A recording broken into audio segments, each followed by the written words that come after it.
Hello, welcome in to my very first episode of Weird Bitch Wednesday, where I address your concerns about weird behavior. All right, let's get into this first submission.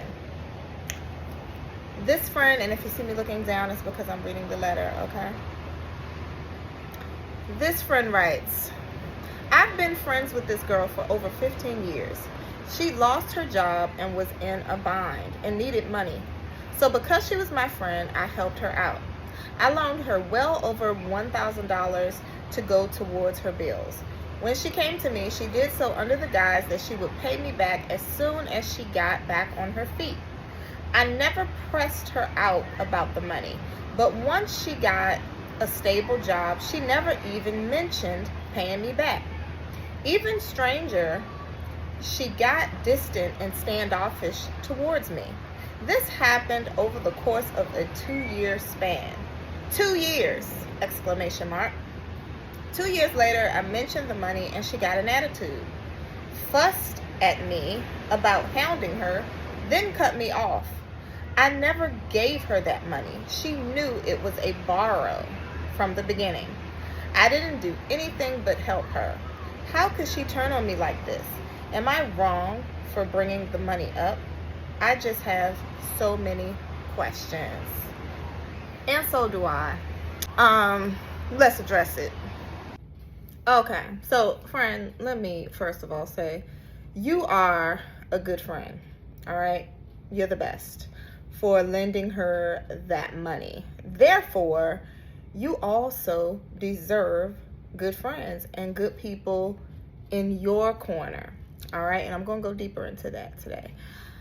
It goes to show, though, really, that you can show people nothing but genuine love and support and still get weird energy in return, just in case you didn't know. 15 years is a long time, and you said that you knew this friend over 15 years, but it's proof again that the length of a friendship does not equal the strength of a relationship. Now, personally, that's something that I had to learn myself the hard way, okay? Because I was thinking that people that I've known since elementary school were my friend. I gave them the label as friend, and I felt like because I've known them so long, they wouldn't do me dirty, only to find out in the end that some of them were the main ones who did not have good intentions for me. But, you know, that's what happens. We learn and we grow. Because this was your friend, or so you thought, because a friend does not do that to another friend. But because you thought she was your friend for all of these years, you acted out of love based on your character, right?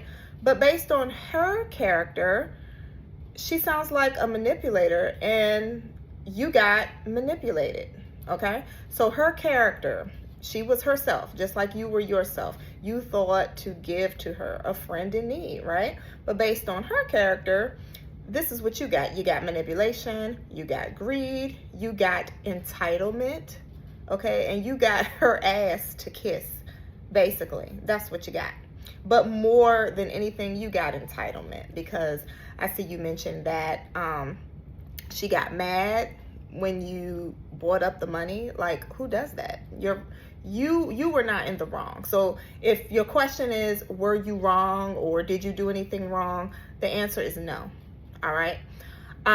Some people, and you'll find a lot of people out here, move without a conscience. Like, they never feel bad for not keeping their word, or they never feel bad for using folks. Again, that entitlement. Like, they feel entitled, like, because someone else has it,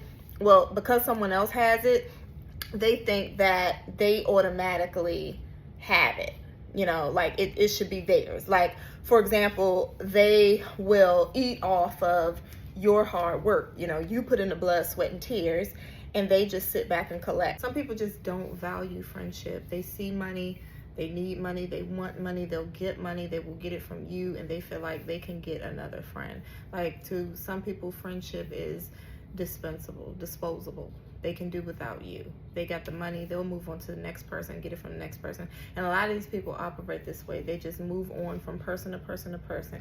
You ever seen someone who they always have a new set of friends, and they never, ever, ever, ever keep any of their former friends? That is because these type of people, they just move through people. They get what they need from them, and they're on to the next. Be very wary of these type of people, okay? They come to destroy, they come to get what they need from you. They're takers, they're not givers. Me personally, I would value a person who was willing to give me a large amount of money when I was struggling. That's a friend. That's family. Okay, forget friend, that is family. All right, we are locked in. And not only would I give you your money back, I would just give you your money back, and I would just value indefinitely. But everybody don't think that way. Some people get the money and they feel like, okay, the friendship ain't worth the money. I move on to the next person, and I can get some money up off this person. The way they think is, it's a billion people in the world. Everybody got something that I need or something to give me. And when they ain't giving me what I want, I'm moving on. Unfortunately, a lot of people think like that. Like, you meet someone, be it friend or romantic lover, and you think you got something good, and they're just there to take what they need from you. And the moment that you don't give it to them, or the moment that you do give it to them and they're done using you, they're just ready to move on to the next. How do we spot these type of people? How do we prevent ourselves from getting entangled with these people? Questions that can be answered in another video. Also, there's so many other questions, like, does she ask for money all the time? Was this the first time she asked for money? All of those play a major part of your decision to move forward. I don't know if she always asked you for money. Was this a one-off? Was this the first time, second time you lent her the money? I don't know. So I believe in my heart, from what I hear from your story, that she got offended when you didn't pretend that it never happened, when you didn't play along with her story, right? She got offended, and that is why she fussed at you. That's why she got mad at you, because in her entitled mind, you were supposed to just ignore the money, never mention it again, and pretend as if it never happened. In her entitled mind, you gave her the money, even though you made it clear that it was a borrow. You made it clear that the money was a borrow, if I'm not mistaken. You were supposed to brush that under the rug and chalk it all up to being your friend. See, that's how the entitled person thinks. Like, never mind keeping her word on paying you back, right? But you were supposed to just act like it never happened. Had you turned your back, or turned away, or turned your back to the money and just never brought it up again, I am sure that you all would still be speaking to this day, and she would not have distanced herself. But maybe because sometimes people's guilty conscience, sometimes they have a conscience, and if they do have a conscience, it's a guilty conscience, right? So they'll kind of just ease away, like, I know I did her wrong, but I don't plan on paying her this money back. So let me just go on into and disappear. Let me just disappear. That's how it goes, unfortunately, with these users. But in the end, I do believe she just got mad because she felt exposed. She didn't know how many people you told or who you shared it with. And again, she wanted you to ignore the fact that you lent her the money. She felt exposed. Or some people feel embarrassed, like you put them out there, when you're just asking her or reminding her of what's yours. All right. Now, you felt like this was your friend, right? So you expected accountability, but you got manipulation. Why? Because you are dealing with an entitled person, and entitled people are manipulators. That is how they navigate this world. They navigate this world by doing things to work in their favor, okay? So, for example, she needed the money, right? So, of course, she's going to do whatever she needs to do or whatever she has to do to get that money. She's going to say anything. She's going to do anything. Once the money is in her hands or in her pocket or in her account, however you put it in there, that's it. They got what they want. So now they can move how they move, all right? Whether that is show up or disappear. Either way, they have the money, so you're no longer needed. You're sort of disposable to people like this. Well, you are disposable to people like this, as you can see. Because right now, from what you said in the letter, she's not in your life. So you were disposable. She disposed of you.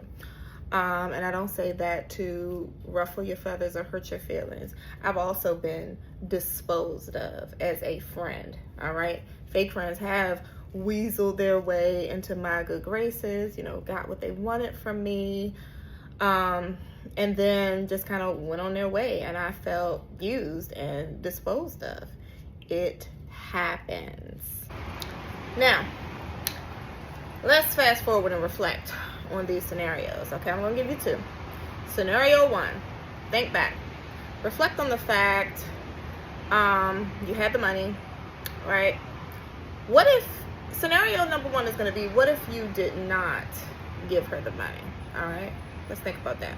And scenario number two is what you did. You did give her the money, all right? So that's, excuse me, that's going to be scenario two. I want you to know for your own comfort, either way, both scenarios would be an end to the friendship. Why? Because manipulators withdraw love when you don't meet their expectations, right? When you don't meet their expectations, they withdraw love and affection. That is what they do. So for scenario number one, if you did not give her the money, if you said, no, friend, I don't have the money to lend you, best believe their relationship would have got distant. Or who knows, if she's the type that fuss you out, like you said, she might just turn cold on you, and that would have been it right there. Okay, I do believe that. I do believe I would almost count every penny that if you did not give her the money, she would have withdrew her friendship from you. But you saw what happened. You went with scenario number two and you gave her the money. And she still resorted to withdrawing her love and friendship from you. So you see, like I said, they're going to withdraw that when you don't meet their expectations, because you did not ignore the fact that she owed you this money. She felt the need to withdraw her friendship from you. Take it away, right? I ain't got no need for you no more. You putting me out there. You embarrassing me. Talk about something, I owe you money. I may have a job, and I know what I said before I needed that money, before you gave me that money, but this is a new day. I have a job now, okay? And I want to keep all my money. I don't have to give back to you. Sorry, I just don't. And I'm going to tell you something that I always believed in. If you don't have the money from the start, or you don't have the drive and the hustle to get the money, you don't need mine. Because you don't know how to treat things until you have to work for it, right? Makes sense. Makes perfect sense. All right, so I have some questions. I have some questions for you. And I don't know if you want to write me back or how, or you just want to put it in the comments. But did she ask you for the money, or did you offer it to her? If she asked for the money, if she said, friend, do you mind loaning me over $1,000? I need this money. Friend, can I get $1,000 from you? If she asks, understand that with a person like this, the relationship would have been over anyway if you had said no when she asked. Okay, so we know that. Manipulators ask things with the intention of you saying yes. I hope you're following me. The question isn't asked, but their entitlement expects you to always say yes to them. So, in other words, if she did ask you, now I don't know, because you didn't answer the question yet, but if she did ask you and say, hey, can I have this money? You saying no would have been, all right, then we can't be friends. All right, more than likely. Okay? Because most of the time, that's how manipulators roll. They ask questions with the intention of you always saying yes. And it's not really an ask. It's really a demand, but they just try to word it like a question. Okay? That's what they do. I know them. But if it was you that offered the money, and, you know, she was just asking, and you said, oh, do you need money? Do I need to give you something? I can give you some money to help you out. If it was you, you know, that initiated the money, for the future, kind of put yourself on like a pedestal. And I don't mean that in a bougie way, like you're too good for people. I don't mean that. But on a pedestal in the aspects of, you get to decide the type of people you deal with, and you get to decide the type of people you don't deal with. For example, some people ask if you can help them make some money, and then others just want to sit back and collect your coins. They just want you to do all the hard work. So you get to you see the distinction? There's two different types of people, all right? So a person that needs some money, they're going to try to figure out how to get it themselves, or they're going to find a means to get it, right? Or they're going to collect from multiple sources until they get that amount. Or if you're in a position, you know, to hire them or to help them find work or give them a reference or anything, they're going to say, friend, I need a job because I got to pay these bills. I need a job, okay? That's the type of help I need from you. I need you to help me out with a job. Put yourself on a pedestal and start dealing with folks who are like that more so, because they have a drive about themselves. The fact that, again, I don't know if she asked or if you offer, but the fact that your friend is out here bumming for money, because let's just call it what it is, that tells me that they're lazy. She sounds lazy. Like, you know, she needed it, but she wasn't gonna go get it herself. Or try to get it back, you know. Number two, let's just move on from that, because I mean, sometimes you can put yourself on a pedestal and avoid these type of people, but sometimes these type of people sneak into your life. I do understand that. Number two is you can improve your self-concept, up your circle with more quality. Self-concept is your relationship with yourself. Like, for example, if you see yourself as like a savior type of person, then you'll always be treated in this way. Now, I don't know what type of person you are. If you have that type of savior mentality, more than likely, if you offer the money straight up, you probably do have a bit of a savior personality about you. But I'm here to tell you, if people see you as their savior, then that's going to be what you are to them. They're going to always be using you as the savior. So you got to change how you operate, basically, to not be people's cash cow and the person that they come to all the time for the money. I mean, it just never ends well when someone is in that position. Never ends well, because they always end up broke in the end. You're helping other people out monetarily, and then you're going broke because they're doing things like this, like never paying you back and just acting like you didn't lend them the money or you didn't help them out, which is really sad. And number three, future advice: never lend what you can't afford to give away. This is big. Now, I know you were doing something nice for who you thought was a friend, but the fact that you needed the money back or you asked for the money back shows me that you needed it. Never lend what you can't afford to give away. Now, we all need our coins. I don't know a person today who could just give money away freely. But with that being said, what I mean is that you have to know that you'll be okay. Once you lend some money out, you have to know that you're going to be okay if you don't get that money back. And that way you're not pressing it. I mean, to the point, if you're in a position to give away money, you have to be almost willing to a point to not even be in a position to ask for it back. A better solution in your case, instead of lending out over 1,000. Maybe you could have said, okay, I can give you 500. Pay me back when you can. That way, you wouldn't be so hurt if you didn't get it back. I can give you 500. Do you think you can get 500 from somebody else if $1,000 is what you need? Or I can contribute to it. Let's all contribute to it. Make a GoFundMe. I'll contribute something to it. But see, oftentimes people don't want to do that because they don't want to do the work. So this weird friend of yours, back to your concern, this weird friend of yours, she sold herself for cheap. All right, just look at it as you paid $1,000 to get a snake out of your life. Charge it to the game. That's what I say. To answer your question, you're not wrong. You're not wrong for wanting your money back. It's just that you need to be more aware in the future of lending your money out, because friends can turn foe. It happens, unfortunately, especially when it comes to the money.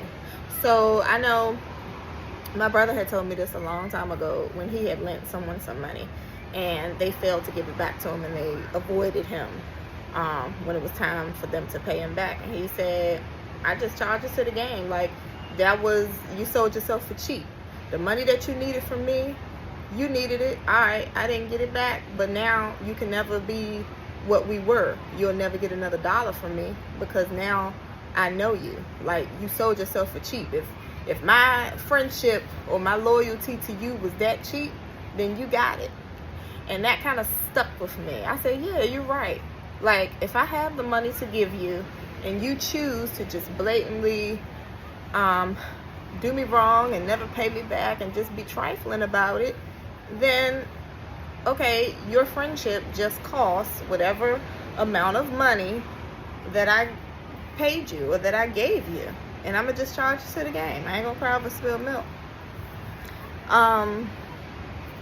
That's my advice to you, and I hope it makes sense. I hope you gain something from it, and I hope that in the future you are very choosy on who you lend your coins to. All right, because we need our coins, but we also need work ethic. Okay, and that friend sounds like someone who needs work ethic, and she needs a better character about herself, because who just discards of a friend? Let me tell you something. A friend that is willing to lend me over $1,000 of their money, of their hard-earned money, that is someone who I will never let go of, because doing that shows me that they care deeply about me. And when someone cares deeply about you, you can't buy that. And it's rare that you find that type of friendship in this world. It's very rare. So instead of her valuing you and valuing your friendship, she sold herself short for the money. Let it go. Be glad that it wasn't your life on the line. You see what I'm saying? It was just money. You can get that back. And because you sold into her, you're going to get your blessings back. All right? And that karma, that dirty karma that she put on you, she's going to get that back. She's going to get her karma back. The dirty deed that she did you. She's going to get her karma back. Some way, somehow. Because I truly believe that you just can't go around doing people dirty in this world and expecting to just live a peaceful, unproblematic life. It don't work like that. All right? She will never find another friend like you. And if she does, again, it's not going to be you. Somebody will take your head off about their money. Okay? So the fact that you're not doing that shows that you a real one. All right? Hope this helps. Thank you for writing in, and thank you all for tuning in. See you next Wednesday. Don't forget to tune in to YouTube and TikTok every Wednesday for Weird Bitch Wednesdays. Bitch, B-I-T-C-H, is an acronym for Bums in the Cut Hating. I'll be addressing your situations and questions, breaking them down. Everything is anonymous unless you say otherwise. Have you encountered a confusing person or situation? Has someone started acting strange with you out of nowhere? Is someone giving you mixed signals? This can be in dating, friends, family, co-workers, etc. Send it on over to me at kluxcoaching@gmail.com or click the contact link in the description box. I may feature your story in an upcoming video.